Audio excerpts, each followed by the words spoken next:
السلام عليكم ورحمة الله وبركاته. إن الحمد لله نحمده ونستعينه ونستغفره ونعوذ بالله من شرور أنفسنا ومن سيئات أعمالنا. من يهده الله فلا مضل له ومن يضلله فلا هادي له. وأشهد أن لا إله إلا الله وحده لا شريك له. وأشهد أن سيدنا وسندنا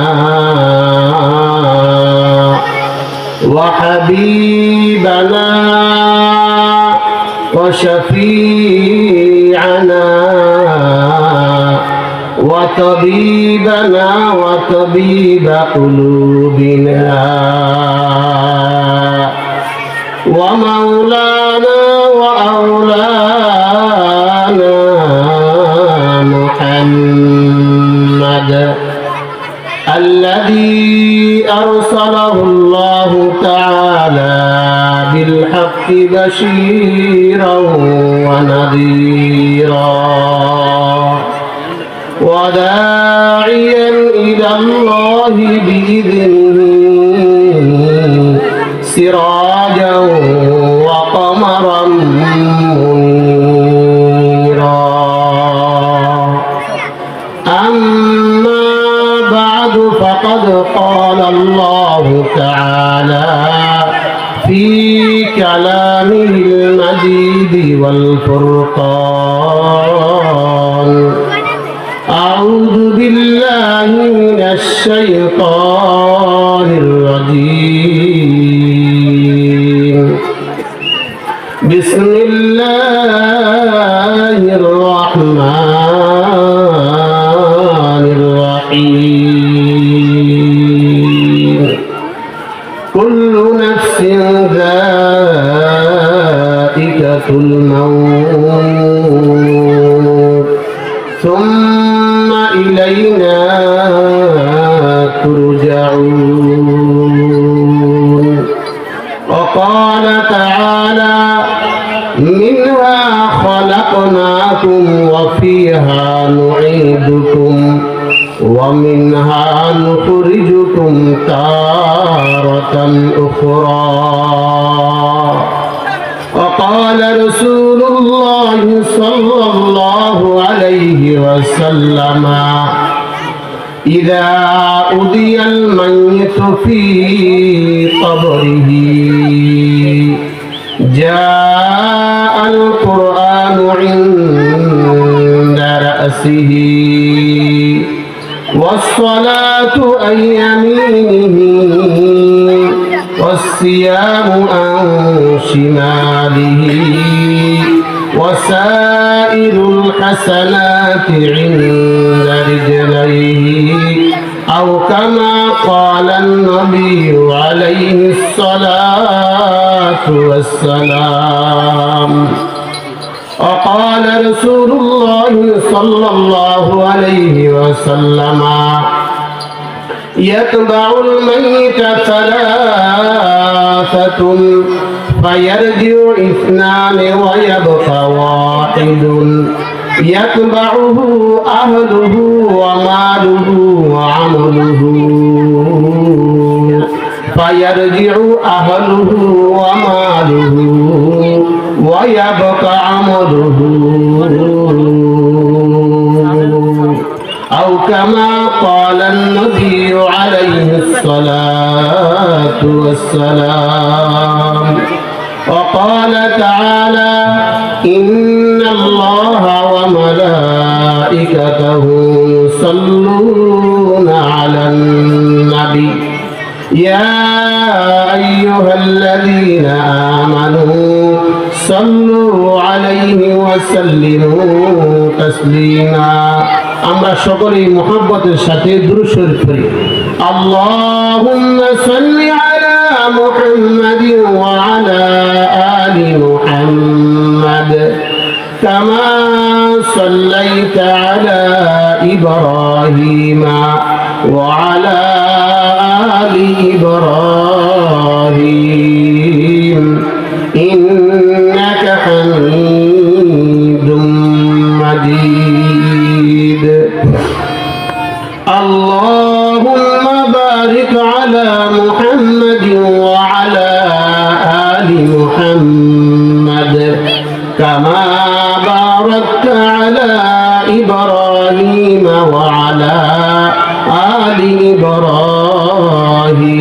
إبراهيم إنك حميد مجيد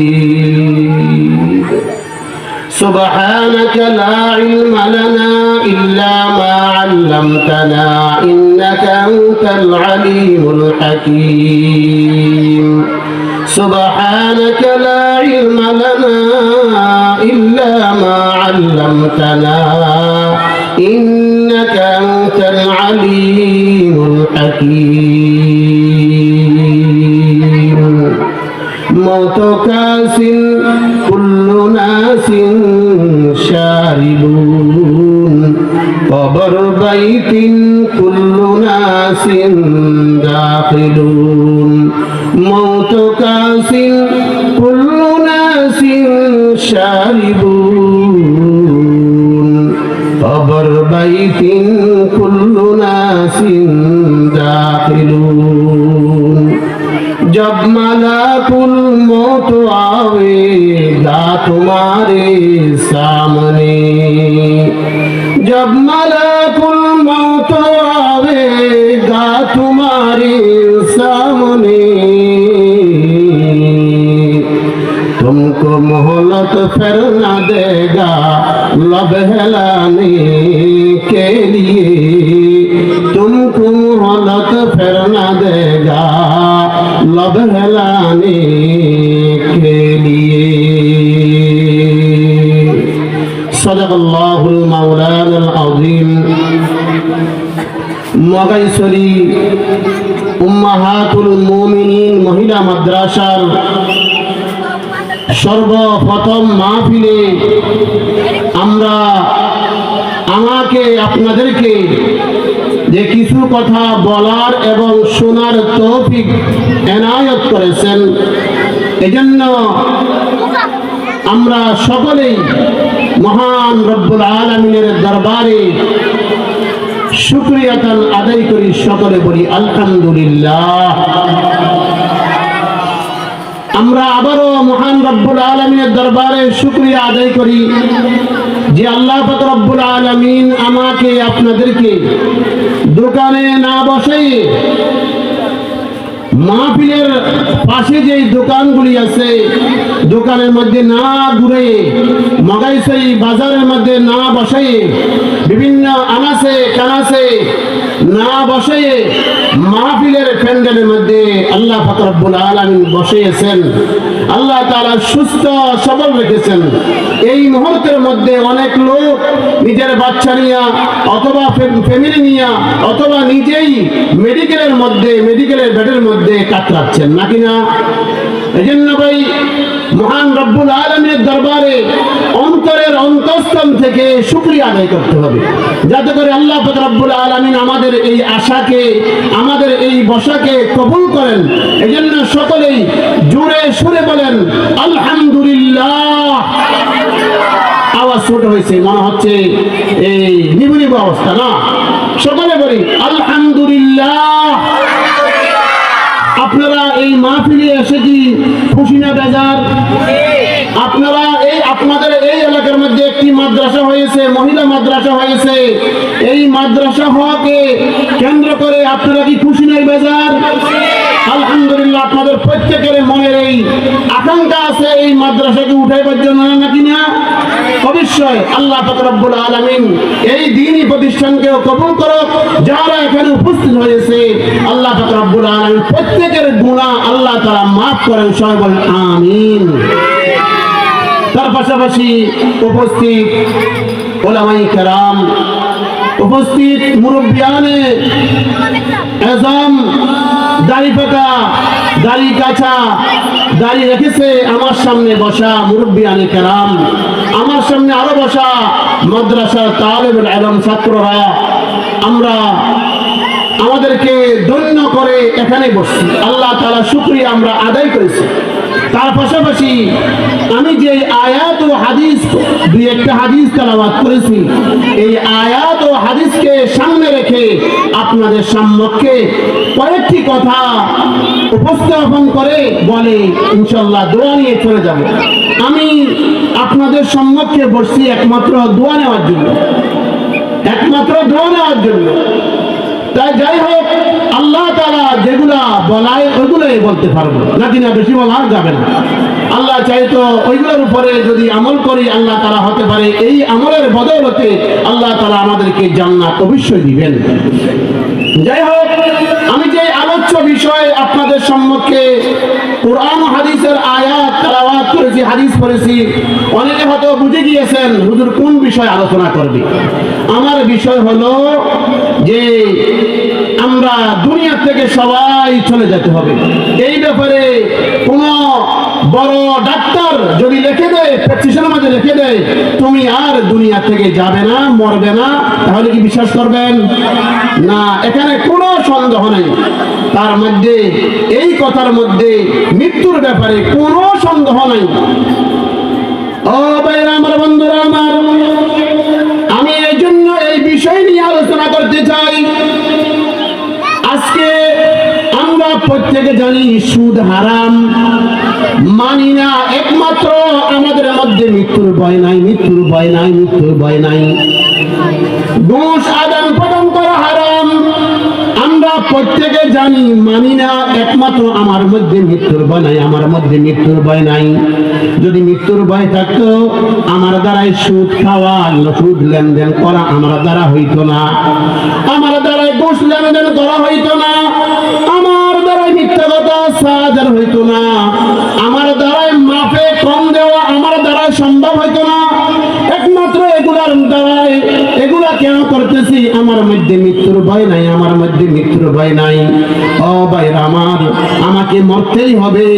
আমি যত টাকাওয়ালা হই না কেন, আমি যত ক্ষমতাবান ব্যক্তি হই না কেন, আমার যত ধরনের জনবল থাকুক না কেন, আমাকে দুনিয়া থেকে চলে যেতে হবে, আমাকে দুনিয়া থেকে চলে যেতে হবে, আমাকে দুনিয়া থেকে চলে যেতে হবে। এজন্য আল্লাহ পাক রব্বুল আলামিন বলেন, কুল্লু নাফসিন যায়িকাতুল মাউত সুম্মা ইলাইনা তুরজাউন। আল্লাহ পাক রব্বুল আলামিন যাকে প্রাণ দিয়েছেন, প্রত্যেক প্রাণীকে তার মৃত্যুর স্বাদ আস্বাদন করতেই হবে, নাকি না? আমরা এখানে যারা উপস্থিত হয়েছি, এখানে অনেকের আব্বা নাই, অনেকের আম্মা নাই, অনেকের দাদা দাদি নাই, অনেকের শ্বশুর শাশুড়ি নাই। আজকে আমরাও শ্বশুর হব, আমরাও দাদা হতেছি, আমরাও পিতা হইতেছি, আমরাও মুরব্বী হইতেছি। আমাদের দাড়ি পেকে যাইতেছে, আমাদের চুল পেকে যাইতেছে, আমাদের মুখ পেকে যাইতেছে, আমাদের গিরা গাড়া লুজ হয়ে যাইতেছে, আমাদের শরীর লুজ হয়ে যাইতেছে। ও ভাইরা আমার, বন্ধুরা আমার, এই কথা মনে করতে হবে, আমাকে কবরে ডাকতেছে, কবরে ডাকতেছে, আমাকে কবরে ডাকতেছে, কবরে ডাকতেছে। এজন্য ভাইরা আমার, ও মগাইছড়ি ভাইরা, এই কথা ভালোভাবে বুঝবেন, ভালোভাবে বুঝবেন। আমার অন্তরের মধ্যে মৃত্যুর ভয় ঢুকাইতে হবে, মৃত্যুর ভয় ঢুকাইতে হবে। আমার অন্তরের মধ্যে যদি নাকি মৃত্যুর ভয় থাকে, আমি গভীর রজনীর মধ্যে, অন্ধকারের মধ্যে আমি গুনাহ করতে পারি না, আমি অন্যায় কাজের মধ্যে লিপ্ত হইতে পারি না। যদি কোনো ব্যক্তির কাছে মৃত্যুর ভয় থাকে, আল্লাহ পাক রব্বুল আলামিন, আল্লাহ পাক রব্বুল আলামিন তাকে তিনটা জিনিস পুরস্কার করেন। এক নম্বর হলো তাকে আমলের মজা তাহার কাছে লাগাইয়া দেন। কিসের মজা? আমলের মজা লাগাইয়া দেন, ইবাদতের মজা তাহার মধ্যে লাগাইয়া দেন, ইবাদতের মজা তাহার মধ্যে আল্লাহ পাক রব্বুল আলামিন ঢুকাইয়া দেন। দ্বিতীয় নম্বর হলো তাড়াতাড়ি তওবা করার তৌফিক দান করেন। দুইটা হইলাম। তৃতীয় নম্বর হলো যতটুকু তাহার কাছে আছে অতটুকুর মধ্যে সে সন্তুষ্ট হয়ে যায়। যতটুকু আছে অতটুকুর মধ্যে সে সন্তুষ্ট হয়ে যায়। তারপরে বলতেছেন, আমি যে হাদিসটুকু পড়েছিলাম, আল্লাহর হাবিব জনাব রাসূলুল্লাহ সাল্লাল্লাহু আলাইহি ওয়াসাল্লাম ফরমান, ইযা উদিয়াল মাইয়িতু ফি কবরিহি জাআল কুরআনু ইনদা রাসিহি ওয়াস সালাতু আন ইয়ামিনিহি ওয়াস সিয়ামু আন শিমালিহি ওয়া সাইরুল হাসানাতি ইনদা রিজলাইহি আও কামা ক্বালা আন-নবী আলাইহিস সালাতু ওয়াস সালাম। ও ভাইরা আমার, সুন্দরভাবে বুঝেন, এই হাদিসের মধ্যে রাসূল সাল্লাল্লাহু আলাইহি সাল্লাম বলেন, যখন নাকি কোনো মৃত ব্যক্তিকে কবরের মধ্যে রাখা হয়, ইদা উদিয়াল মাইয়িতু ফি কবরিহি, যখন কোনো ব্যক্তিকে কবরের মধ্যে রাখা হয়, কবরে রাখার পর তাকে মাটি দেওয়া হয়, বাঁশ দেওয়া হয়, বাঁশের উপরে মাটি দেওয়া হয়, মাটি দিয়ে তাকে কবর হিসাবে ফিটিং করে। আত্মীয় স্বজন চলে আসে, তাহার সম্পদ এখানে যা কিছু নিয়েছে সেগুলা নিয়ে চলে আসে। যখন নাকি চলে আসে, সঙ্গে সঙ্গে যদি ওই ব্যক্তি কোরআন শরীফ দুনিয়ার মধ্যে পড়ে থাকে, কোরআন শরীফ তেলাওয়াত করে থাকে, আল্লাহর হাবিব বলেন, জাআল কুরআনু ইনদা রাসিহি, কোরআন শরীফ যুবকের সুরতে তাহার মাথার পাশে বসে যাবে। দেখেন, কোরআন শরীফ তেলাওয়াত করেছেন, আজকে দেখতেছেন কোরআনের আয়াতগুলি, এই কোরআনকে আপনি মুহাব্বত করেছেন, এই কোরআন ওয়ালাকে মুহাব্বত করেছেন, কোরআন শরীফ তেলাওয়াত করেছেন। কোরআন শরীফ তেলাওয়াত করতে পারেন না আপনি, যারা কোরআন শরীফ তেলাওয়াত করতেছে তাদের পাশে আপনি বসেছেন, তাদেরকে মুহাব্বত করেছেন। এই মুহাব্বতের কারণে ওই কোরআন আপনার যখন নাকি প্রয়োজন হবে, সাহায্যের প্রয়োজন হবে, যখন নাকি ওইখানে আপনার ছেলে থাকবে না, আপনার মেয়ে থাকবে না, আপনার আত্মীয় স্বজন কেউই থাকবে না, ওইখানে আমাদের শুধু আপনি একাই, আমি একাই থাকবো, আমার কাছে আমার মাথার পাশে কোরআন যুবকের শুরুতে বসে যাবে। আবার বলতেছেন, ওয়াসসালাতু আন ইয়ামিনিহি, আমি যদি নাকি দুনিয়ার মধ্যে থাকা অবস্থায় দুনিয়ার হায়াতের জিন্দেগিতে আমি 5 ওয়াক্ত নামাজ রীতিমতো আদায় করে থাকি, ওই নামাজ, ওই শীতের মৌসুমের নামাজ, ঠান্ডা পানি দ্বারা ওযুর নামাজ, কষ্ট করে ওই মসজিদে গিয়ে নামাজ আদায় করেছি, ওই কষ্টের ফলটা, ওই নামাজ যুবকের সুরতে আমার ডান পাশে বসে যাবে। দেখেন, কোরআন শরীফ বসে যায় মাথার পাশে, আমার ডান পাশে নামাজ বসে যাবে। সামনে রমজান মাস আসতেছে, রমজান মাসে রোজা করে যদি নাকি কোনো বান্দা ঠিকভাবে আদায় করে থাকে, ওই রমজান মাসকে যদি নাকি একমাত্র আল্লাহ পাক রব্বুল আলামিনের পায়ে আদায় করে থাকে, ওই বান্দার রমজান মাসের রোজাগুলা তাহার বাম পাশে যুবকের সুরতে বসে যাবে। দেখেন, কোরআন শরীফ তেলাওয়াত করার কারণে, কোরআন শরীফকে মহব্বত করার কারণে তাহার মাথার পাশে বসে যাবে। নামাজ পড়ার কারণে ওই নামাজ যুবকের সুরতে তাহার ডান পাশে বসে যাবে। সে রমজান মাসের রোজাগুলো ঠিক মতো আদায় করার কারণে ওই রমজান মাসের রোজা যুবকের সুরতে তাহার বাম পাশে বসে যাবে। দেখেন, রমজান মাসের রোজাগুলা বান্দা ঠিকভাবে আদায় করেছে। দেখেন, দরজা বাড়ি দিয়া হইল সে খাইতে পারতো, খায় নাই কেন? একমাত্র আল্লাহ পাক রব্বুল আলামিনের ভয়ে। গোসলখানায় গিয়েছে, পানি তার উপস্থিত, পানি খাইতে পারতো, সে পানি খায় নাই কেন? খায় নাই একমাত্র আল্লাহ পাক রব্বুল আলামিনের ভয়ে।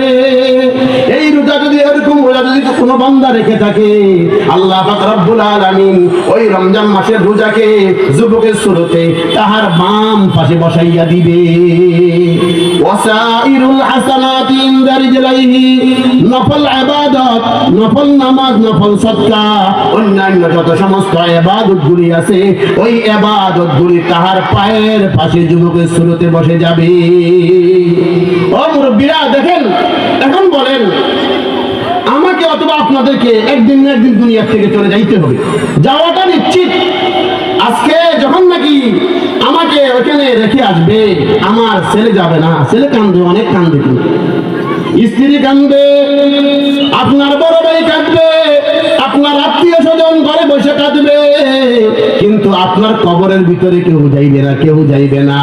এত আনন্দের স্ত্রী যখন নাকি আমার বডির থেকে, আমার শরীর থেকে আমার রূহটা আলোক হয়ে যাবে, আমার বডির থেকে যখন নাকি আমার রূহটা আলোক হয়ে যাবে, ওই রূহ আলোক হওয়ার সাথে সাথে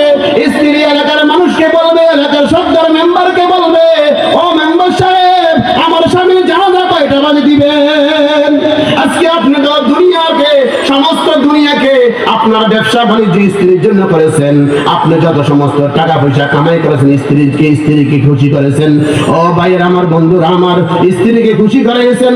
যখন নাকি আপনার রূহটা আপনার শরীর থেকে আলোক হয়ে যাবে, তখন আর স্ত্রী আপনাকে চিনবে না, তখন আপনার ছেলেও আপনাকে চিনবে না, আপনার মেয়েও আপনাকে চিনবে না, আপনার যত আত্মীয় স্বজন আছে তাহারা আপনাকে চিনবে না। ওই সময় আপনাকে একাই যাইতে হবে, একাই যাইতে হবে কবরস্থানের মধ্যে। দেখেন, কবরস্থানের মধ্যে একাই রেখে আসবে। যখন নাকি এই চারজন যুবক একসাথে চারপাশে বসবে, তখন ইয়াতিয়ানে মালাকান, দুইজন ফেরেশতা আসবে। কি বলবেন? কি বললেন? ইয়াতিয়ানে মালাকান, দুইজন ফেরেশতা আসবে। আসার পরে দেখবে মুনকার নাকির দুইজন ফেরেশতা, আমি সবাই জানি মুনকার নাকির ফেরেশতা আসবে। আসার পরে দেখবে মাথার পাশে এক যুবক, ডান পাশে এক যুবক, তার বাম পাশে এক যুবক, তার পায়ের পাশে এক যুবক। তখন একের পর এক পরিচয় নিবে। পরিচয় দেওয়ার পরে বলবে, ও ফেরেশতা, ও ফেরেশতা, শুনে রাখেন, শুনে রাখেন, যতক্ষণ পর্যন্ত আল্লাহ পাক রব্বুল আলামিনের এই বান্দাকে জান্নাতে ঢুকাইতে না পারবো, ততক্ষণ পর্যন্ত আমরা এই চার যুবক এই ব্যক্তির থেকে আলাদা হব না। কি বলছেন দেখেন, যতক্ষণ পর্যন্ত, মুরব্বীরা খেয়াল করেন, এই সমস্ত কথাগুলো আমার কথা নয়, কোরআন হাদিসের কথা আপনাদের সামনে উপস্থাপনা করতেছি, বলতেছি। দেখেন, যতক্ষণ পর্যন্ত আমরা এই মৃত ব্যক্তিকে জান্নাতে ঢুকাইতে না পারবো, ততক্ষণ পর্যন্ত আমরা এই সারে যুবক এই মৃত ব্যক্তি থেকে আলাদা হব। তাহলে বলেন, আমার সাথে কে হয়েছে? কোরআন হয়েছে। আমার সাথে কে হয়েছে? নামাজ হয়েছে। আমার সাথে কে হয়েছে? রমজান মাসে রোজা হয়েছে। আমার সাথে কে হয়েছে? নফল ইবাদত হয়েছে, নফল ইবাদত হয়েছে। আমি আবার এই কথা বলতেছি না, অনেকে আবার উল্টা বুঝি না, হুজুর আমার ছেলে মেয়ে আত্মীয়স্বজন পরিবার থেকে আলোক হইতে বলতেছেন কি? না না, এটা বুঝিয়েন না, এটা বুঝিয়েন না হুজুর, পরিবার থেকে আলোক হইতে বলতেছেন না। আপনার পরিবারের উপরে খরচ করো, সব কাজ সব পাইবেন। নিয়ম মতো আপনি পরিবারকে পরিচালনা করেন। যদি আপনি আপনার পরিবারকে পরিচালনা নিয়ম মতো করেন, রাসূলের সুন্নাত মোতাবেক করেন, তারা দুনিয়া থাকিয়া যত আমল করবে সেটার আমলের সওয়াব আপনার কবরের মধ্যে যাবে। আমি আবার ওইটা বলতেছি না যে আপনার পরিবার ছেড়ে দেন, না না না, সেটা বুঝার বশ্যম, বুঝতে হবে, বুঝতে হবে। এই জন্য ভাই আল্লাহর হাবিব জনাব রাসূলুল্লাহ সাল্লাল্লাহু আলাইহি ওয়াসাল্লাম ঘোষণা করেন, ইয়াতবাউল মাইয়িতা সালাতাতুন ফায়ারজিউ ইসনান ওয়া ইয়াবকা ওয়াহিদুন ইয়াতবাউহু আহলুহু ওয়া মালুহু ওয়া আমলুহু ফায়ারজিউ আহলুহু ওয়া মালুহু ওয়া আমলুহু ওয়া ইয়াবকা আমালুহু। আল্লাহর হাবিব জনাব রাসূলুল্লাহ সাল্লাল্লাহু আলাইহি ওয়াসাল্লাম বলেন, মৃত ব্যক্তির পিছনে পিছনে তিনটা জিনিস যাবে। ইয়াতবাউল মাইয়িতা সালাতাতুন, তিনটা জিনিস মৃত ব্যক্তির পিছনে পিছনে যাবে। ফায়ারজিউ ইসনান ওয়া ইয়াবকা ওয়াহিদুন, দুইটা জিনিস চলে আসবে, একটা জিনিস বাকি থাকবে। তিনটা জিনিস কি কি? ইয়াতবাউ আহলুহু ওয়া মালুহু ওয়া আমালুহু। একটা হলো আহাল, পরিবার, পরিজন, মাল, কিছু নম্বর মাল কবরস্থানে নেওয়া হয় এগুলা। তারপরে বলতেছেন তার আমল যাবে। এখন বলতেছেন ফায়ারজিউ ইসনান, দুইটা জিনিস ফিরে চলে আসবে। আহালে চলে আসবে, পরিবার পরিজন আত্মীয় স্বজন পাড়া প্রতিবেশী তাহারা চলে আসবে, মালও চলে আসবে। যেগুলা আপনারা কি বলেন, উদাল খন্তা যেগুলো নেওয়া হয় কবরস্থানে, এগুলো চলে আসবে, এগুলো নিয়ে আসবে। আর ওই মৃত ব্যক্তির সাথে থাকবে কি? আমালুহু ওয়া ইয়াবকা আমালুহু, তাহার সাথে বাকি থাকবে একমাত্র আমল। এজন্য ভাই, দুনিয়ার চাকচিক্য পরে আখিরাতের কথা না ভুলা, আখিরাতের কথা না ভুলা, আখিরাতকে প্রাধান্য দিতে হবে। আমি আজকে দেখলাম একজন ব্যক্তি বিল্ডিং বানাইছেন, আমিও কিভাবে বিল্ডিং বানাইবো এইদিকে চিন্তা করা।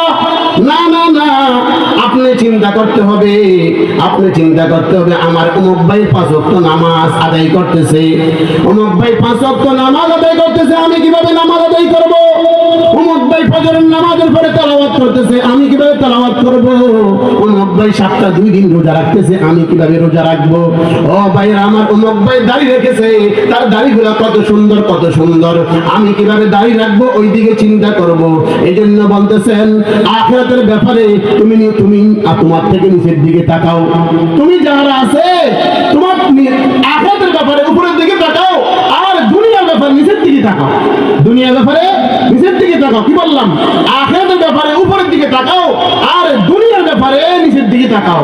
দুনিয়ার ব্যাপারে নিচের দিকে বলতে দেখেন, খেয়াল করবেন, আপনি মানিকশরীফ বাজারে যাইতেছেন, লক্ষ্মীশরী বাজারে যাইতেছেন, দেখবেন যে অনেক লোক হাঁটতে পারে না, টাকা পয়সা খুঁজতেছে, মানুষের কাছে হাত পাততেছে।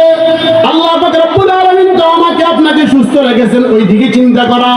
একজন লোক চোখ অন্ধ, তার চোখে দেখে না, চোখে দেখে না, তার চোখে দেখে না। হায় হায়, আল্লাহ পাক রব্বুল আলামিন তো আমাকে চোখে দেখার তৌফিক দিয়েছে। এজন্য দুনিয়ার ব্যাপারে নিচের দিকে তাকানো। একজন লোক আপনার বাড়ি বাড়ির মধ্যে হাঁটতেছে, মানুষের কাছে হাত পাততেছে, আল্লাহ তাআলা তো আমাকে মাসে কিছু টাকা ইনকাম করার তৌফিক দিয়েছে, নাকি না? কিছু ব্যবসা করার তৌফিক দিয়েছে, ওই দিকে চিন্তা করা। আর আখিরাতের ব্যাপারে গিয়া উপরের দিকে তাকানো। যেটা বললাম, আজকে আমি ফজরের নামাজে না গিয়ে ঘুমিয়ে রইলাম, অমুক ভাই আমার বাড়ির পাশে লোক, সে মগাশরী বাজারে গিয়ে জামাতের সাথে নামাজ আদায় করতেছে, আমি কেন পারবো না? ওরে ভাই, ওই ব্যক্তিকে যেভাবে আল্লাহ পাক রব্বুল আলামিন চোখ দিয়েছেন, হাত দিয়েছেন, নাক দিয়েছেন, কান দিয়েছেন, রক্ত দিয়েছেন, গোশত দিয়েছেন, আমাকে তো আল্লাহ পাক রব্বুল আলামিন কোনো কিছু দিতে কমতি করেন নাই, নাকি না? আমাকে তো আল্লাহ তাআলা কোনো কিছু দিতে কমতি করেন নাই। তাহলে ওই ব্যক্তি কেন 5 ওয়াক্ত নামাজ আদায় করতে পারবে, আমি কেন পারবো না? কি বলেন ভাই, পারবেন না? যাই হোক, আমাদের মেন আলোচনায় আসি। যে আলোচনার মধ্যে যে বলতে চাইতেছি, একজন ব্যক্তি রাত্রে স্বপ্নে দেখলেন, আমি দুনিয়ার ব্যাপারে একটা ঘটনা বলতেছি, না বললে বুঝে আসবে, উপমা দিলে বুঝে আসবে দুনিয়া কেমন। একজন ব্যক্তি রাত্রে স্বপ্নে দেখেন, তাহাকে বাঘে দৌড়াইতে দৌড়াইতে দৌড়াইতে দৌড়াইতে গভীর জঙ্গলের মধ্যে ঢুকিয়ে ফেলছেন। গভীর জঙ্গলের মধ্যে যখন নাকি ঢুকিয়ে ফেলছেন, হায় হায়, ওই ব্যক্তি পেছনের দিকে একবার তাকায়, আবার সামনের দিকে তাকায়, দৌড়াইতেছেন দৌড়াইতেছেন, হঠাৎ করে দেখতেছেন গভীর এক গর্ত, অনেক গর্ত, ওই গর্তের মধ্যে অন্য গাছ পেছানো লতা গিয়ে আছেন ওই গর্তের ভিতরে। তাহলে সে চিন্তা করলো, আমি যদি লত ধরে আমি মাঝখানে চলে যাই অথবা নিচে চলে যাই, বা কিছুক্ষণ দাঁড়িয়ে থাকে, এখান থেকে চলে যাইবে। এই চিন্তা করি হঠাৎ বুদ্ধি করে সে ওই লত ধরে, লতা ধরে সে নিচে চলে গেলেন। কথা বুঝতেছেন তো আমার? সে অন্য গাছ পেছানো লট গর্তের ভিতরে অনেক পরে থাকে, আপনার জঙ্গলে গেলে বা আমরা ভিতরে যাওয়ার পরে বুঝা যায়, ওই লট ধরে সে চলে গেলেন মাঝখানে। মাঝখানে যখন নদী দিয়েছেন, মাঝখানে যাওয়ার পরে সে নিচের দিকে তাকিয়ে দেখেন অজগর সাপ হা করে রয়েছে, অজগর সাপ হা করে রয়েছে। ও ভাইরা আমার, বন্ধুরা আমার, আমি এই ঘটনাটুকু স্বপ্নের কথা বলতেছি। সে নিচের দিকে তাকিয়ে দেখতেছেন অজগর সাপ হা করে রয়েছে, অজগর সাপ হা করে রয়েছে। আর উপরের দিকে তাকিয়ে দেখতেছেন যে লোক, ওই লোকের এক সাইড দিয়ে সাদা ইঁদুর কাটতেছেন, আরেক সাইড দিয়ে কালো ইঁদুর কাটতেছেন, বাঘও দাঁড়িয়ে রয়েছেন। হায় হায়, উপরে উঠলে আমাকে বাঘে খেয়ে ফেলবে, আমি যদি নিচে নামি অজগর সাপ খেয়ে ফেলবে। এই অবস্থার মধ্যে সে দেখতেছেন তাহার কানের পাশে মধুপুকে আওয়াজ দিচ্ছে, মধুপুকে বাসার থেকে আওয়াজ দিচ্ছে। যখন নাকি মধুপুকে বাসার থেকে আওয়াজ দিচ্ছেন, সে এক হাতে লত ধরে আরেক হাত দ্বারায় আঙ্গুল দিয়ে, হাতের আঙ্গুল দিয়ে মধুপুকের বাসার মধ্যে মধু আছে কিনা জিহ্বা দ্বারায় ছাড়তেছেন। দেখেন কেমন অবস্থা, একদিকে অবস্থা হলো পুরুষ শেষ, বাঘে খেয়ে ফেলবে, আরো সাদা ইঁদুর বা কালো ইঁদুর দু সাইড দিয়ে কাটতেছেন, পরে যাবে পরলে কে কি খেয়ে ফেলবে, অজগর সাপে তাহাকে আঘাত করবে, খেয়ে ফেলবে। দেখেন এই অবস্থার মধ্যে মধুপুকের বাসার মধ্যে মধু আছে কিনা আছে আঙ্গুল দ্বারা চাটতেছেন। হায় হায়, হঠাৎ করে তার ঘুম ভেঙে গেল। যখন না ঘুম ভেঙে গেল, এই অবস্থার মধ্যে সে ওই এলাকার মধ্যে একজন ব্যক্তি স্বপ্নের ব্যাখ্যা করেন মুহাম্মদ ইবনে দুররিন নামে। সকালবেলায় হালকা করে নাস্তা খেয়ে ওই ব্যক্তির বাড়ির মধ্যে চলে গেলেন যিনি স্বপ্নের ব্যাখ্যা করেন। তাড়াতাড়ি চলে যাওয়ার পর ওই ব্যক্তির কাছে সমস্ত ঘটনাটুকু বললেন, হুজুর আমি তো রাত্রের বেলায় এরকম এরকম এরকম এরকম স্বপ্নে দেখেছি, খাবে দেখেছি। হুজুর আপনি আমার স্বপ্নের ব্যাখ্যা দিন, আমার স্বপ্নের ব্যাখ্যা দিন। যিনি ব্যাখ্যাদাতা উনি চোখের পানি গোলানোর ছেড়ে দিলেন। চোখের পানি দল দল করে মণিমুক্তার দামার মতো ফালাইতেছেন। হায় হায়, তুমি যেই স্বপ্নে দেখেছো, তুমি তো অনেক ভয়ঙ্কর স্বপ্নে দেখেছো, তুমি তো অনেক ভয়ঙ্কর স্বপ্নে দেখেছো। সেটা কি হুজুর? বলেন না বলেন না। ওই যে তোমাকে বাগে ধরাইতেছে, সেটা হলো তোমার জিন্দেগির হায়াত, সেটা হলো তোমার জিন্দেগির হায়াত। আল্লাহ তাআলা রব্বুল আলামিন তোমাকে 70 বছর হায়াত দিয়েছে, 50 বছর হায়াত কোন দিক দিয়ে চলে গেছে তুমি কেন পাও নাই? এত দ্রুত গতিতে, বাগের চেয়েও দ্রুত গতিতে তোমার থেকে হায়াত টুকু চলে যাইতেছে। চোখের পানিগুলো পালে আবার বলতেছেন, ওই যে দেখতেছো সাদা ইঁদুর কালো ইঁদুর দুই সাইড দিয়ে কাটতেছে। সাদা ইঁদুরের ব্যাখ্যা করেছেন দিন চলে যাইতেছে, কালো ইঁদুরের ব্যাখ্যা করেছেন রাত্র চলে যাইতেছে। তোমার দিন চলে যাইতেছে, তোমার রাত্র চলে যাইতেছে, তোমার হায়াত চলে যাইতেছে। আর যে ওই যে দেখছো অজগর হা করে রয়েছে, সেটা হলো তোমার জন্য অপেক্ষা করতেছে কবরস্থান। সেটা তোমার জন্য অপেক্ষা করতেছে কি? কবরস্থান। ও ভাইয়ের আমার, এই ঘটনাটুকু নিজের মধ্যে ফিট করি, নিজের মধ্যে ফিট করি। নিজের মধ্যে যখন নাকি ফিট করবো তখন বুঝে আসবে, হাই হাই ও মুরব্বীরা, ও ভাইরা, আজকে যদি আল্লাহ তাআলা আমাদেরকে নির্ধারিত করে রাখে যে 80 বছর বাঁচবো, তাহলে আমার থেকে তো 70 বছর চলে গেছে, তাহলে আর 10 বছর, তাহলে আর 10 বছর চিন্তা করা, আমি তো দুনিয়া থেকে চলে যাইতে হবে, আমি দুনিয়া থেকে চলে যাব ঠিক, কিন্তু কি করব? আব্দুল্লাহ ইবনে ওমর রাদিয়াল্লাহু তাআলা রাসূল সাল্লাল্লাহু আলাইহি সাল্লাম আব্দুল্লাহকে বলে, ও আব্দুল্লাহ, ইদা আসবাহতা ফালা তানজুরুল মাসা। ও আব্দুল্লাহ, যখন তোমার সকাল হয়েছে তুমি সন্ধ্যাবেলার জন্য অপেক্ষা করিও না। তারপর কি বললেন? ইদা আমসাইতা ফালা তানজুরিস সাবাহ। যখন নাকি তোমার সন্ধ্যা হয়েছে তুমি সকালবেলার জন্য ইন্তজার করিও না, বসে থাকিও না। এটাই বুঝতে হবে এই রাত্রটা আমার শেষ রাত, এই রাত্রটা আমার আখিরি রাত্র, এই দিনটা আমার আখিরি দিন, এই দিন শেষ, আমি দুনিয়া থেকে চলে যাইতে হবে। এই নামাজ আমি মাগরিব এশারের নামাজ পড়লাম, আমার জন্য হতে পারে এই এশারের নামাজ শেষ নামাজ, জীবনের শেষ নামাজ। এজন্য ভাই বহু ঘটনা আমাদের এই অঞ্চলের ঘটনা। থলিবাড়ি বাড়ি, থলিবাড়ি অনেকে নাম শুনছেন না? জালিয়াপাড়া পরেই তৈরি। কিছুদিন আগে ঘটনা বলতেছে আগামীকালকে ছেলের বিবাহ, ছেলের বিবাহ। মেয়ে দেখছেন, মেয়ে দেখার পরে সমস্ত কথাবার্তা ঠিক, সব ঠিকঠাক হয়ে গেছে। আগামীকালকে আজকে মাগরিবের আগে পরে মেহেদি অনুষ্ঠান, কালকে ছেলের জন্য বউ আনতে চাইবেন, কথাগুলো শুনিয়েন। বাপ আনন্দ, মা আনন্দ, ভাই আনন্দ, সব আনন্দ, সবাই আনন্দ করতেছেন, আনন্দ উল্লাস করতেছেন।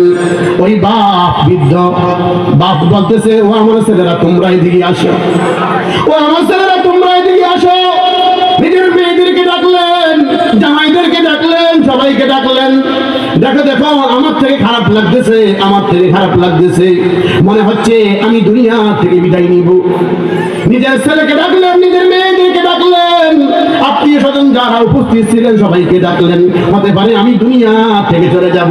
ঠিক এই রাত্রের যখন নাকি 12টা বেজেছে, হঠাৎ করে যখন নাকি চাকরা চলতেছে, ছেলেরা এদিক সেদিক নেওয়ার জন্য বলতেছে, বাপ বলবে না না, আমাকে দুনিয়া ছেড়ে চলে যাইতে হবে, তোমরা টাকা পয়সা খরচ করে লাভ নাই। ও ভাই, আনন্দ তো কালকে বিবাহ, ছেলে বিবাহ করার কত আনন্দ কথা, কিন্তু ওই বাপ রাত্রেবেলায় দুনিয়া থেকে চলে যাইতে হয়েছে, ওই বাপ রাত্রেবেলায় দুনিয়া থেকে চলে যাইতেছে। যার বাপ নাই, যার মা নাই, ওই বিবাহের মধ্যে কোনো আনন্দ নাই, আনন্দ নাই। যাদের মা নাই, যাদের বাবা নাই, তারা বুঝে বাবার কত দাম, আম্মার কত দাম। মণিমুক্তা সন্তানটুকু হারিয়ে ফেলছে, এটা বুঝতে হবে। বাবা মা কত দাম, যখন হারাই ফেলবো তখন বুঝে আসবে। ওই সময় বুঝে আসে কোনো ফায়দা নেই, ওই সময় বুঝে আসলে কোনো ফায়দা নেই। এজন্য ভাই প্রতিদিন কবর আপনাকেও ডাকে, আমাকেও ডাকে, আনা বাইতুল গুরবা, আনা বাইতুল গুরবা। আমি হলাম অপরিচিতের ঘর, তোমরা এখানে আসতে এরকম ভাবে প্রস্তুত নিয়ে আসিও। কবর ডাকে, কবর ডাকে, আপনাকেও ডাকে, আমাকেও ডাকে, ওদেরকেও ডাকে, সবাইকে ডেকে ডেকে বলে আনা বাইতুল গুরবা, আমি হলাম অপরিচিতের ঘর, তোমরা এখানে আসতে সেভাবে প্রস্তুত হয়ে আসিও, সেভাবে প্রস্তুত হয়ে আসিও। তারপরে বলেন আনা বাইতুল ওয়াহদা, আমি হলাম একাকিত্বের ঘর, তোমরা এখানে আসতে পুঁজি নিয়ে আসো, এখানে আসতে পুঁজি নিয়ে আসিও। পরিচয় যেভাবে হয়, যেভাবে তোমরা এখানে আনন্দ থাকতে পারো, এভাবে প্রস্তুত হয়ে আসিও। আনা বাইতুত তুরাব, আমি হলাম মাটির ঘর, আমি হলাম মাটির ঘর, আমার কাছে আসতে তোমরা সেভাবে পরিচয়, সেভাবে প্রস্তুত নিয়ে আসিও। আনা বাইতুল ওয়াহদা, আমি হলাম কীট পতঙ্গের ঘর, আমি হলাম কীট পতঙ্গের ঘর। ও ভাইরা আমার, বন্ধুরা আমার, ঘরের মধ্যে যখন নাকি আমি আরামে মশারি টাঙাই, মশারি গুলা লাগে, আমি ঘুম যাই, তারপরে যদি নাকি কোনো একটা মশারি পাক দিয়ে ঢুকে যায়, ভিতরে ঢুকে যাওয়ার পরে যখন নাকি মশায় আওয়াজ দেয়, আমার ঘুম ভেঙে যায়, আমার ঘুম ভেঙে যায়। আমি মশার কয়েল ব্যবস্থা করি, মশারিটাকে ভালোভাবে ব্যবস্থা করি যাতে করে অন্য মশা ঢুকতে না পারে। ও ভাইরা আমার, বন্ধুরা আমার, ওই কবরের মধ্যে আপনাকে যখন নাকি পোকায় কামড়াবে, বিচ্ছু কামড়াবে, সাপে আঘাত করবে, ফেরেশতা আঘাত করবে, ওই সময় আপনাকে কে বাঁচাইবে? ওই সময় আমাকে কে বাঁচাইবে? ওই সময় আমাকে কে বাঁচাইবে? দুনিয়ার মধ্যে তো বলতে পারি, ও আমার ছেলে, আমার মশারিটা ঠিক করে দাও, আমার অমুক প্রয়োজন হয়েছে সেটা ব্যবস্থা করে দাও, ওইখানের মধ্যে আমাকে কে বাঁচাইবে? এজন্য প্রস্তুতি নেওয়া। মুতাকাসিন কুল্লু নাসিন শারিবুন, কবর বাইতিন কুল্লু নাসিন দাখিলুন। এজন্য ভাইরা আমার, মৃত্যুর কথা স্মরণ রাখা। বনি ইসরাইলের মধ্যে একজন ব্যক্তি নিজের ছেলেদেরকে বলতেছে, সে বুঝবার পর থেকে নিয়ে কোনো আমল করে নাই, একবারে কয় নাই, কোনো আমল করে নাই। এখন সে বুঝে ফেলছে, হায় হায় আমার এলাকার লোক চলে যাইতেছে, অমুক ব্যক্তি চলে যাইতেছে, আমার অমুক বাবা চলে যাইতেছে, আমার অমুক চাচা চলে যাইতেছে, আমারও তো যাওয়ার পালা চলে আসতেছে, আমারও তো যাওয়ার পালা চলে আসতেছে। এই কথা বুঝিয়া নিজের ছেলেদেরকে বলতেছে, ও আমার ছেলেরা, তোমরা এদিকে আসো, এদিকে আসো। যখন নাকি আমি দুনিয়া থেকে বিদায় নিব, আমার রূহ আমার শরীর থেকে যখন নাকি আলাদা হয়ে যাবে, আমার রূহ যখন নাকি আমার শরীর থেকে আলাদা হয়ে যাবে, আমাকে তোমরা দু টুকরা করবা, দু টুকরা জ্বালাইয়া ছাইগুলাকে, এক টুকরা ছাইগুলাকে জমিনের মধ্যে ছিটিয়ে দিবে, আর এক টুকরা ছাইগুলাকে দরিয়ার মধ্যে ছিটিয়ে দিবে, দরিয়ার মধ্যে ছিটিয়ে দিবে। ঠিকই বাবা কিছুদিন পরেই মারা গেলেন। মারা যাওয়ার পরে ছেলেদেরকে ওসিয়ত করেছেন, ছেলেরা বাপকে দু টুকরা করলেন, দু টুকরা করার পরে দু টুকরা জ্বালাইলেন। জ্বালাইবার পর ওই বাবার কথা অনুযায়ী এক টুকরা ছাইগুলাকে জমিনের মধ্যে ছিটিয়ে দিলেন, জমিনের মধ্যে ছিটাইয়া দিলেন। দ্বিতীয় টুকরা ছাইগুলাকে দরিয়ার মধ্যে ছিটিয়ে দিলেন। আল্লাহ পাক রব্বুল আলামিন তো তাকায় রয়েছেন, আল্লাহ পাক রব্বুল আলামিন তো তাকায় রয়েছেন, ওয়া হুয়া মাআকুম আইনামা কুনতুম আল্লাহু বিমা তা'মালুনা বাসীর। আল্লাহ তাআলা জানেন, দেখেন, সবগুলা দেখেন বান্দা কি করতেছে না করতেছে, নাকি না? আমরা এখানে বসছি, আল্লাহ তাআলা দেখে নাই? আল্লাহ তাআলা অবশ্যই দেখছেন, আল্লাহ তাআলা অবশ্যই দেখতেছেন। আমরা কি করতেছি না করতেছি সেটা আল্লাহ তাআলা দেখতেছেন। যাই হোক, ওই বনি ইসরায়েলের ওই লোক যখন নাকি অর্ধেক ছাইগুলা জমিনের মধ্যে ছিটিয়ে দিলেন, আর অর্ধেক ছাইগুলা দরিয়ার মধ্যে ছিটিয়ে দিলেন, ছিটিয়ে দেওয়ার পর আল্লাহ তাআলা তো তাকাইলেন, আল্লাহ তাআলা ওই জমিনকে বললেন, ও জমিন, আচ্ছা জমিন কার অর্ডারে চলে? বলেন, দরিয়া কার অর্ডারে চলে? আল্লাহ পাক রব্বুল আলামিন অর্ডারে চলে, আল্লাহ পাক রব্বুল আলামিন হুকুমে চলে। জমিনকে বললেন, ও জমিন, আমার এই বান্দার একটা ছাই, এক টুকরা ছাই পর্যন্ত যাতে করে বেশিদিন না যায় তুমি একত্র করো। দরিয়াকে আল্লাহ পাক রব্বুল আলামিন অর্ডার দিলেন, ও দরিয়া, আমার এই বান্দার এক টুকরা ছাই যাতে করে এদিক সেদিক না যায়, এদিক সেদিক না যায়, এই দরিয়া এবং জমিনের ছাইগুলাকে একসাথে মিলাইলেন। একসাথে মিলাইবার পর আল্লাহ পাক রব্বুল আলামিন অর্ডার দিলেন, ওই তুমি যেরকম ছিল আগে ওরকম হয়ে যাও। ওরকম হয়ে গেছেন। যখন নাকি ওরকম হয়ে গেছেন, হয়ে যাওয়ার পরে ওই বান্দাকে আল্লাহ পাক রব্বুল আলামিন ডাকবেন। ডাকার পরে ওই বান্দা বলবে, হে আল্লাহ, ওই বান্দাকে আল্লাহ তাআলা প্রশ্ন করবেন, তুমি কেন এরকম করেছো? তুমি কেন এই কাজ করেছো? তুমি কেন তোমার ছেলেদেরকে বলছো তোমাকে দুই টুকরা করার জন্য, দুই টুকরাকে জ্বালাইয়া ফেলার জন্য, জ্বালাইয়া জমিনের মধ্যে দরিয়ার মধ্যে ছিটাইয়া দেওয়ার জন্য কেন করেছো? বান্দা তুমি বলো, বান্দা তুমি বলো।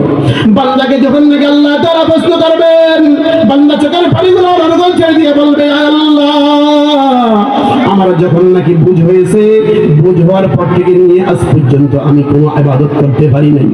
আমি আপনার নাফরমানি ছাড়া কোনো কিছু করি নাই আল্লাহ। আমি শুধু নাফরমানি করেছি, অন্যায় অপরাধ করেছি আল্লাহ। আমি তো বুঝে গিয়েছি আমার জাহান্নাম ছাড়া উপায় নাই। আয় আল্লাহ, আমার তো জাহান্নাম ছাড়া উপায় নাই, জাহান্নাম ছাড়া উপায় নাই মাবুদ।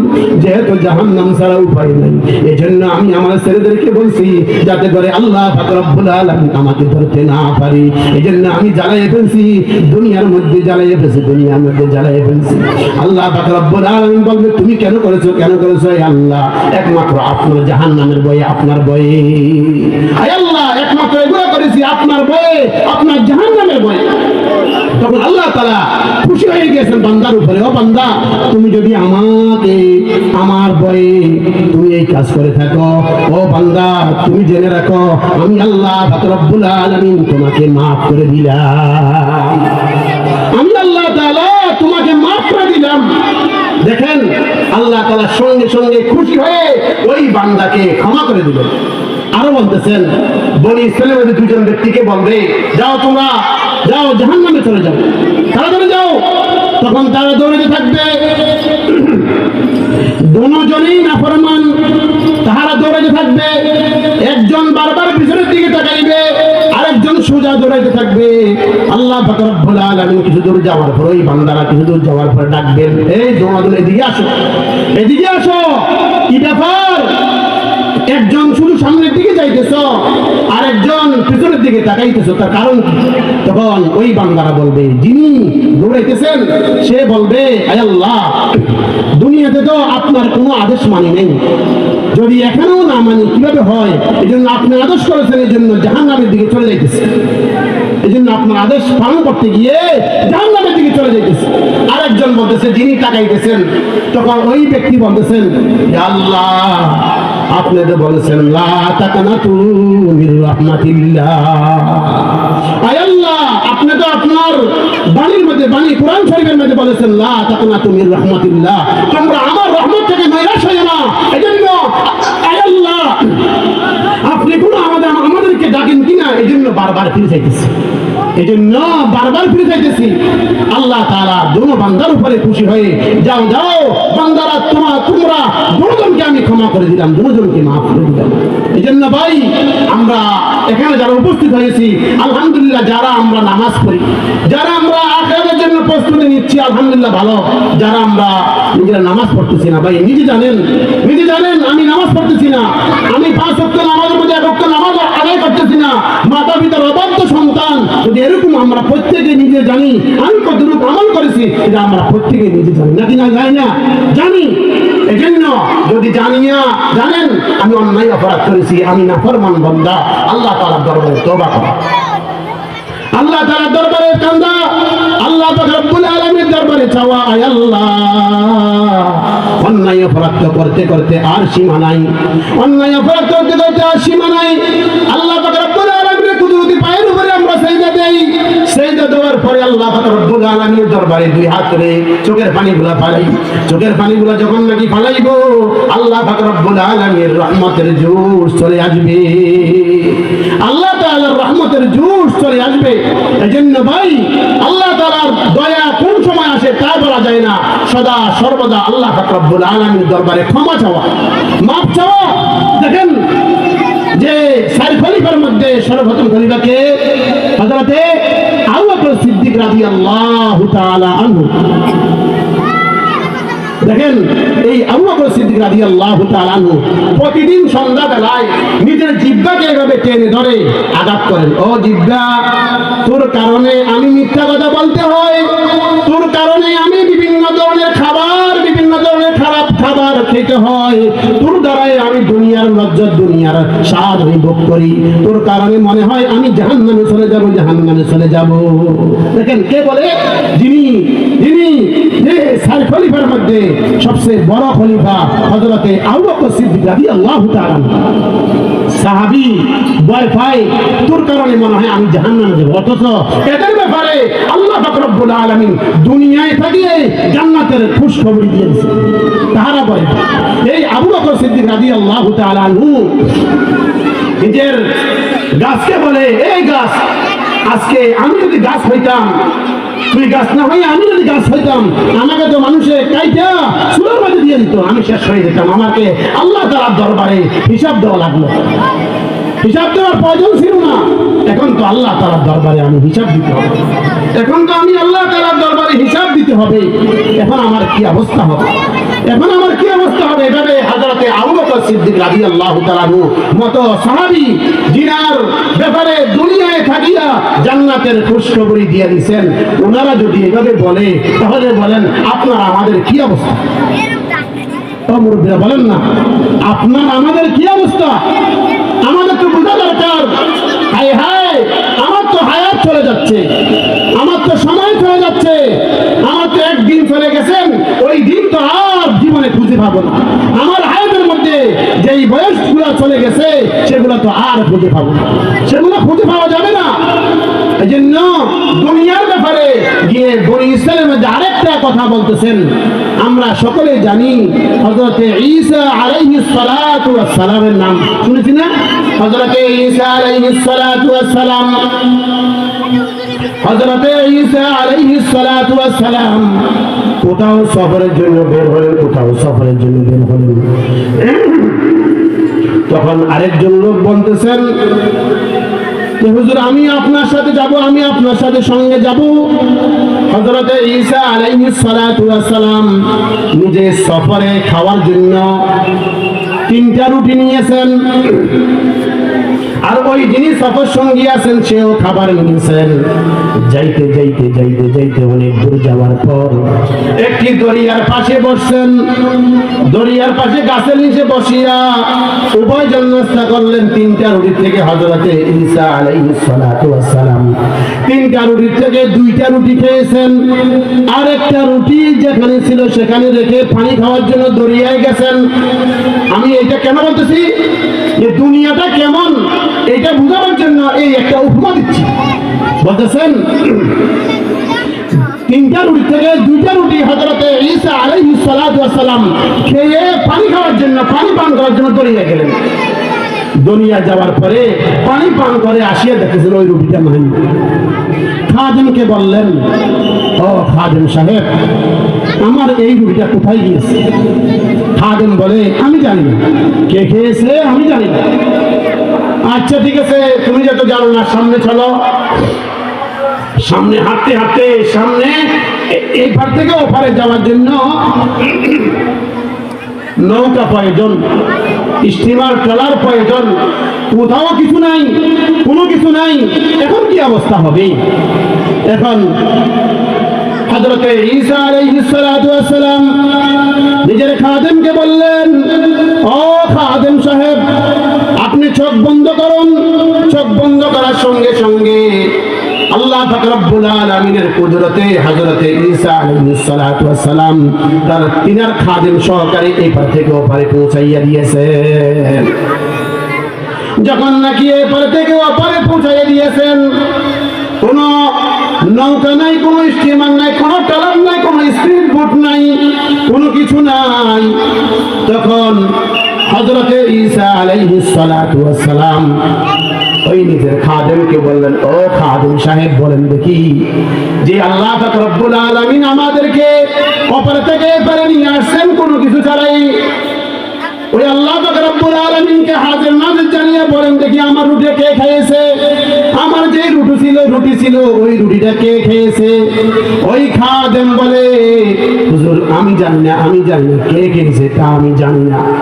এরকম যখন নাকি বললেন আমি জানি না, আমি জানি না, হযরত ঈসা আলাইহিস সালাতু ওয়াস সালাম আর একটু সামনে গেলেন, আর একটু সামনে গেলেন।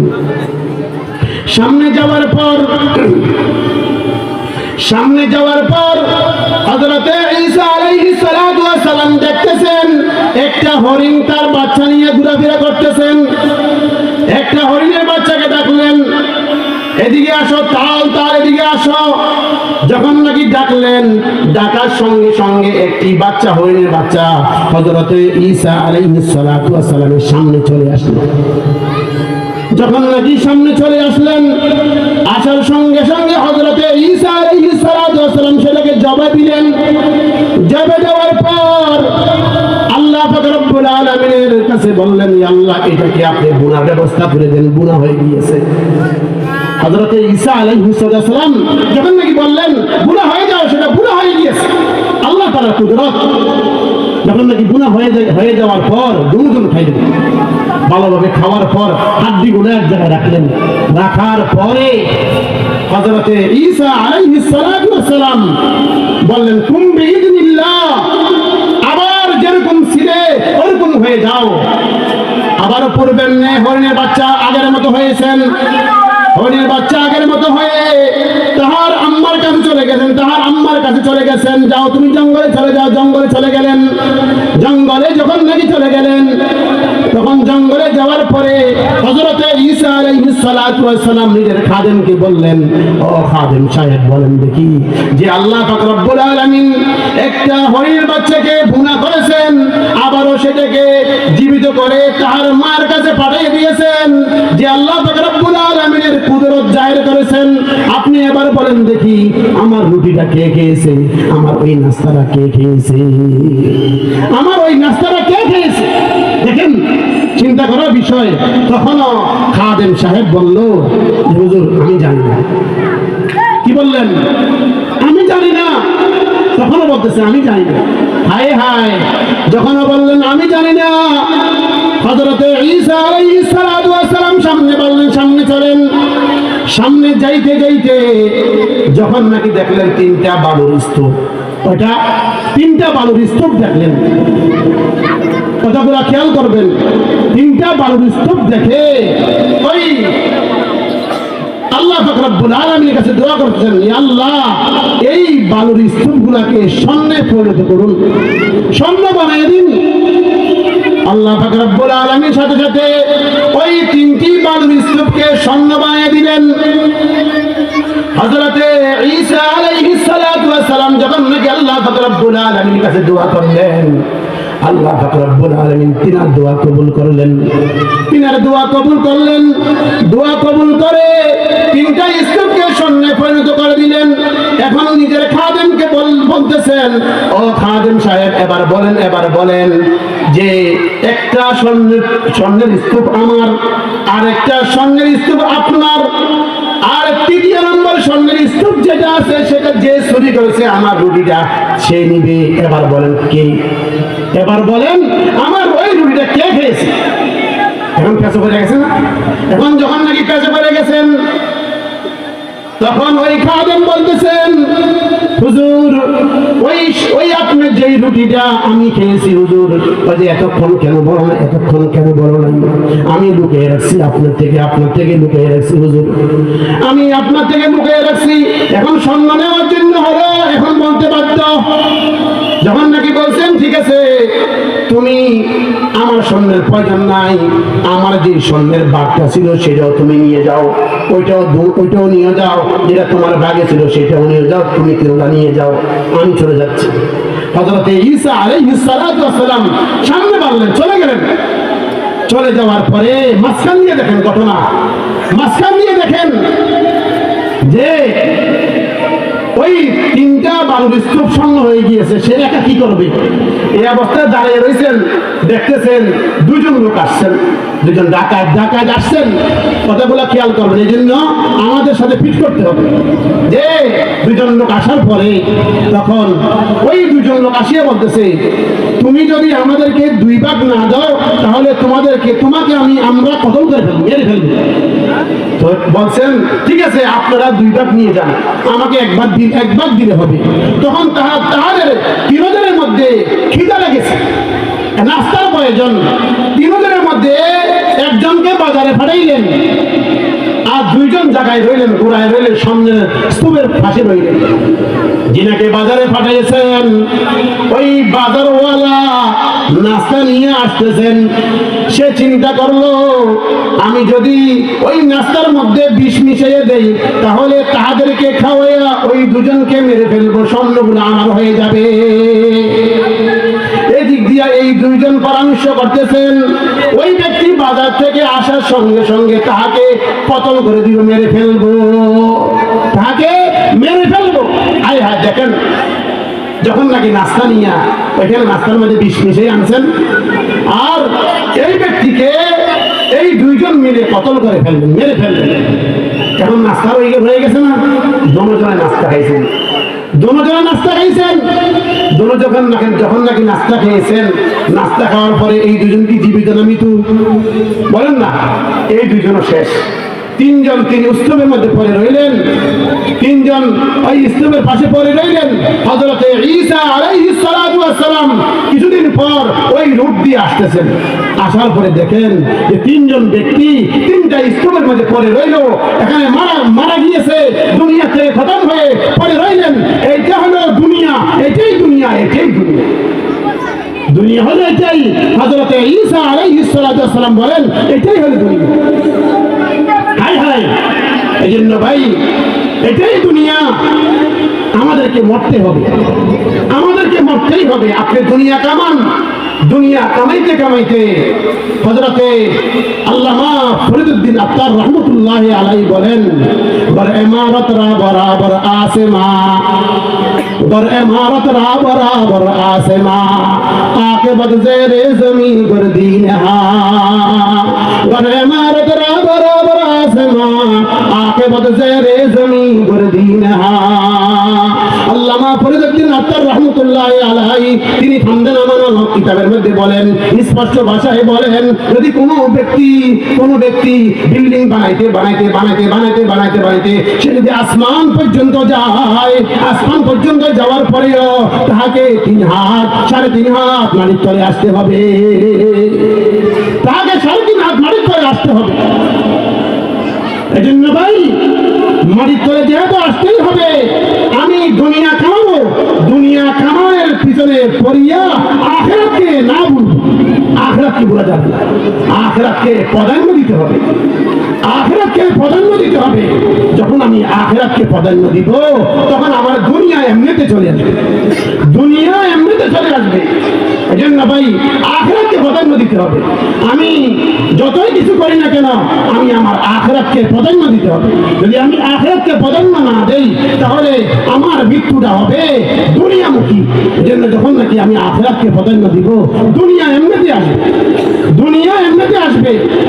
আমাদের নানপুরি হুজুর রহমতুল্লাহ আলাইহি তিনি বলেন, যদি কোনো বান্দা আখিরাতমুখী হয়ে যায়, দুনিয়া তাহার পিছে পিছে ঘুরবে, দুনিয়া তাহার পিছনে পিছনে ঘুরবে, দুনিয়া তার থেকে ছুটবে না।